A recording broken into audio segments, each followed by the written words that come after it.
So మీరు ఎప్పుడన్నా అంటే ఎక్కడైనా ఒక చోట మన లైఫ్కి మన కెరీర్కి ఫుల్ స్టాప్ పడిద్ది అన్న ఆలోచన ఏదైనా? నేనైతే జాబ్ చేయలేదు.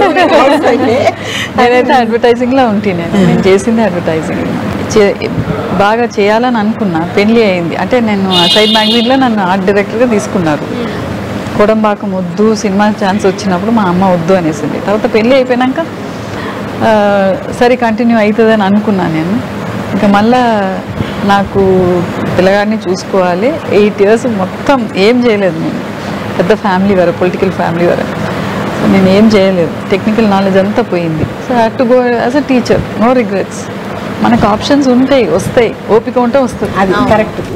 మీకు ఏది సాటిస్ఫాక్షన్ ఇస్తుంది ఇప్పుడు? మరి మనం ఏది తీసుకొని సక్సెస్ఫుల్గా మనం దాన్ని అంటే ఒక తృప్తిగా, సక్సెస్ఫుల్గా కాదు, తృప్తిగా మనం నడిపిస్తామో అదే అదే అదే సక్సెస్. మనం చేసే పనిలో 100% మన హార్డ్ వర్క్ ఉండాలి, మన రెస్పాన్సిబిలిటీ రిగ్రెట్స్ లేకుండా చేసుకోవాలి అంతే.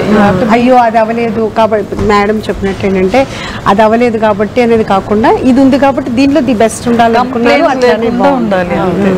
మనం ఏ పని తీసుకున్నా కూడా దాంట్లో మన చిత్తశుద్ధి, మన 100% ఇవ్వాలి.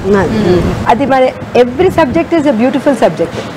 సో ఇప్పుడు నేను గైనిక్ అనే కాదు, ఎనీథింగ్ ఏ సబ్జెక్ట్ వచ్చినా I would have done. Because దాంట్లోని డెప్త్లోకి వెళ్తే ఆ బ్యూటీ మనకు తెలుస్తుంది. ఆర్ట్లోకి వెళ్తే దాని బ్యూటీ, కల్నరీలోకి వెళ్తే దాని beauty, everything is an art. అందుకే మన 64 కళలు ఉన్నాయండి. ఎవ్రీథింగ్ అది లోపలికి వెళ్తే ఆత్మ సంతృప్తి వస్తుంది. So you don't run after success, it will come after you. When you do it, you are 100%.